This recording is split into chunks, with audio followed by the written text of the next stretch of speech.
Let's turn to politics now. Here in New York City, Democratic mayoral candidate Zohran Mamdani raising more than $1 million in campaign funding since his nomination, potentially an early sign for the kind of candidate Democratic voters are looking for across the country, too? That's the question. Mamdani out-earning and nearly doubling his rivals, current New York Mayor Eric Adams and former New York Governor Andrew Cuomo.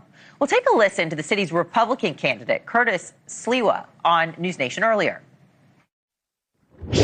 People are coming to the campaign because they recognize I'm the law and order candidate, and crime is surging in New York. Mamdani doesn't want anybody arrested. He wants to turn people out from the prisons. Cuomo has no cash bail hanging over his head that has led to this disaster. And let's face it, Eric Adams is swimming in a sea of corruption. City Hall is filled with all of his cronies who are going to jail. Well, joining us now to talk more, we have a power political panel for you. Republican strategist John Thomas and Democratic strategist Mally Smith. Great to see you guys. Thank you. Thank you. Be with you. And Mally, I'll start with you. You can just react, if you can, to Sliwa's comments there, and also what Mamdani has said in the past about defund the police. Sure. So on Sliwa's comments, no offense to him, I don't think people are running to his campaign just based on the polling and the fundraising. And just given what I've seen, Mamdani is going to be the next New York mayor unless there is a dramatic shift in this race. They have done a lot of polling, and they've looked at whether Sliwa drops out, Eric Adams drops out, Andrew Cuomo drops out, how that affects the race. And basically, no matter what way you cut it, Mamdani is a significant leader in the race. And that is something that I don't think is going to change. In regards to your question about defund the police, that is a usual attack that Republicans like to bring out against Democrats. I think Mamdani is going to need to have an answer about how he's going to make New York safer, especially with the crackdown we're seeing in D.C. It is not something that is going to, stop being in the news. So I think he needs to prepare to answer that question on the trail and answer that question from reporters. Yeah, well, of course, our viewers are not all here in New York City. And so when we talk about Mamdani, John, I really like to make sure we open up the scope a little bit so everybody at home understands why this feels like a bigger deal than it normally is just when there's a New York City mayoral race in the mix.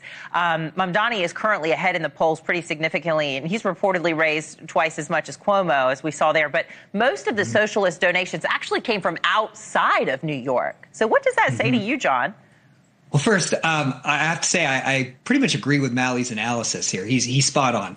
Mamdani will likely be the next mayor of New York City, and that's because something fundamentally had to shift in the race to give another candidate an edge over him. And now he has the most money. He's ahead in the polls. He has the momentum. So that aside, he'll probably be the next mayor of New York City. Now, to your point about where the money's coming from, it's coming from all over the United States, largely from grassroots, small dollar Democratic donors.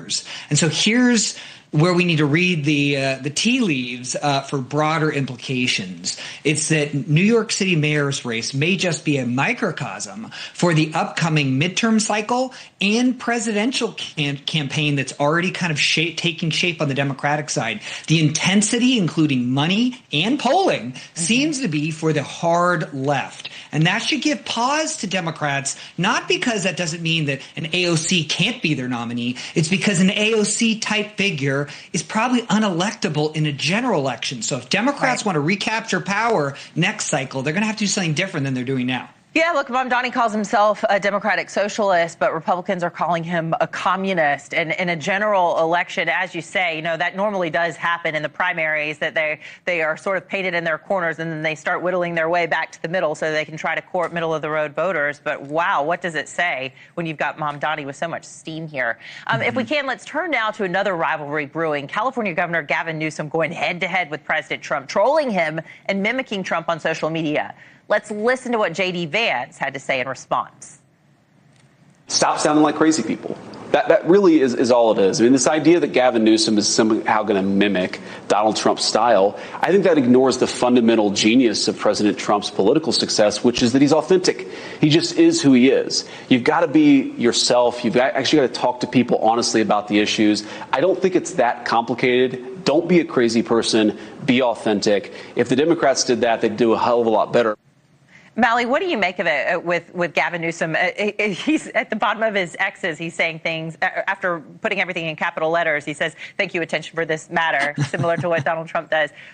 Is it working, Mally? Well, I'll broadly agree with Vance's point that being authentic is good in politics, and that's something, every politician should strive for. But I would say I don't really understand his criticism when he says, "Don't sound crazy," when Gavin Newsom is doing this to mimic Trump and put a mirror up to MAGA and say, "Look at what you've normalized and look at what the president is doing. Now that I'm doing it, it's very offensive to you and you think it's a joke that you don't find funny."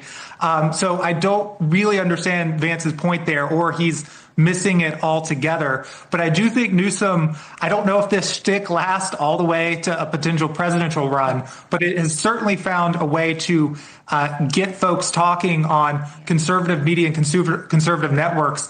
And the fact that conservative networks keep talking about it and showing that it gets under their skin is playing into Newsom's hands. So I guess my suggestion to conservative networks is that if you don't want Gavin Newsom to keep doing it, stop talking about it, but they really can't. Well, and we've seen similar shtick just today from Maryland Governor Wes Moore calling President Trump President Bone Spurs, and we'll get you a wheelchair to come take a look at the city and things. I mean, the level of discourse is just, it's in the trough without a doubt. It does seem to be getting under the president's skin, though, as far as what Newsom is doing. We haven't seen a reaction, I don't think, yet from what Wes Moore has said, again, with this tit for tat going on. But here's what Trump had to say on Newsom this week.